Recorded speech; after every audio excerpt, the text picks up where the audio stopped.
ഇന്നത്തെ പാചകം നേരെ മീൻകറിയിലൊക്കെ തുടങ്ങാമെന്ന് വിചാരിച്ചു. അപ്പോൾ ഇന്ന് വടക്കൻ സ്റ്റൈൽ മീൻ മുളകിട്ടതാണ്.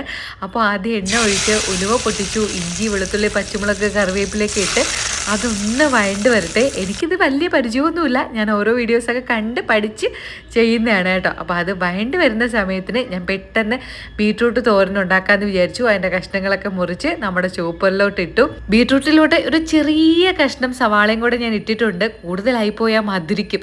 പിന്നെ ചോപ്പറിൻ്റെ ലിങ്ക് ആർക്കെങ്കിലും വേണമെങ്കിൽ മുകളിൽ ടാഗ് ചെയ്ത് കൊടുത്തേക്കാം. അടിപൊളിയാണ് കേട്ടോ. പെട്ടെന്ന് നമ്മുടെ ബീട്രൂട്ടൊക്കെ നന്നായിട്ട് അരിഞ്ഞെടുത്തു. അപ്പോഴത്തേക്കും ഇഞ്ചി വെളുത്തുള്ളിയൊക്കെ മൂത്ത് മുളക് പൊടിയും മല്ലിപ്പൊടിയൊക്കെ ഞാനൊന്ന് അരച്ചിട്ടിട്ടുണ്ട് കൊഴുപ്പിന് വേണ്ടിയിട്ട്. മഞ്ഞൾപ്പൊടിയും കൂടി ഇട്ടിട്ട് നമ്മുടെ പുളിയും കൂടി ഇട്ട് ഒന്ന് അടച്ചു വെച്ചു. അപ്പോൾ തിളച്ച് കഴിഞ്ഞപ്പോൾ ഇതേ പരുവത്തിന് കിട്ടി. വീണ്ടും കുറച്ചുകൂടെ വെള്ളം ഒഴിച്ചിട്ട് ആവശ്യത്തിന് ഉപ്പും ഇട്ട് തിളയ്ക്കാനായിട്ട് അങ്ങ് വെച്ചു.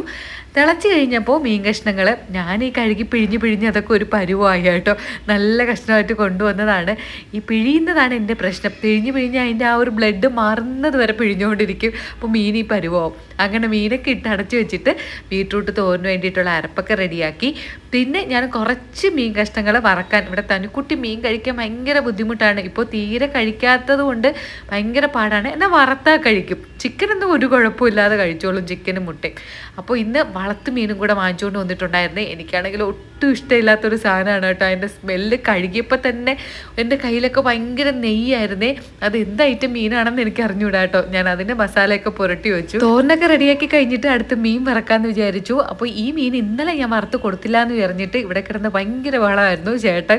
അപ്പോൾ ഇന്ന് എന്തായാലും അങ്ങ് വറക്കാമെന്ന് വിചാരിച്ചു മീൻ. അതിൻ്റെ ഇടയിൽ കൂടെ ഞാൻ തനൂട്ടിക്കും കത്തൂട്ടിക്കും വേണ്ടിയിട്ട് 2-3 ചൂര കഷ്ണം കൂടി ഇട്ട്. അവർ മിക്കവാറും ഈ മീൻ കഴിക്കൂല എന്ന് എനിക്കറിയാം. അതിനൊരു വല്ലാത്ത മണമായിരുന്നു കേട്ടോ ആ വറുത്ത് വന്ന സമയത്ത്. മീൻ മുളകിട്ടതൊക്കെ നല്ല അടിപൊളി സെറ്റായിട്ടുണ്ട്. അപ്പോൾ പിന്നെ ഇത് രാവിലത്തെ മുട്ടക്കറി കാത്തൂട്ടിക്കുള്ളതാണ്, അവൾ കഴിക്കാതെ സ്കൂളിൽ പോയി. പിന്നെ കുറച്ച് വറ്റിച്ച് തലേ ദിവസത്തെ തിരുവനന്തപുരം ചായയിൽ തേങ്ങ അരച്ച് വെച്ച മീൻകറി ഉണ്ടായിരുന്നു. പിന്നെ കുറച്ച് ചോറെടുത്തു, അതിലോട്ട് മീൻ മുളകിട്ടത്. ഇത് നാളെ എടുക്കാൻ വേണ്ടി വെച്ചിരുന്നതാണ്. അപ്പോൾ ഒഴിക്കാനൊന്നും ഉണ്ടാക്കാത്തത് കൊണ്ട് ഞാൻ പിന്നെ കുറച്ചധികം ഞങ്ങൾ കറിയും കൂടെ എടുത്തന്നേ ഉള്ളൂ. ഇനി നാളത്തേക്ക് വെച്ചേക്കണം. പിന്നെ വറുത്ത മീനും ബീട്രൂട്ട് തോരനും തലേ ദിവസം വറ്റിച്ച മീൻകറിയൊക്കെ ആയിരുന്നു ഇന്നത്തെ സ്പെഷ്യല്. ഇവിടുത്തെ വളർത്ത് മീൻ വറുത്തെടുത്തത് ഇവിടെ ആർക്കും ഇഷ്ടപ്പെട്ടില്ല കേട്ടോ. അതിൻ്റെ മണം തന്നെ അയ്യോ സഹിക്കാൻ വയ്യായിരുന്നു.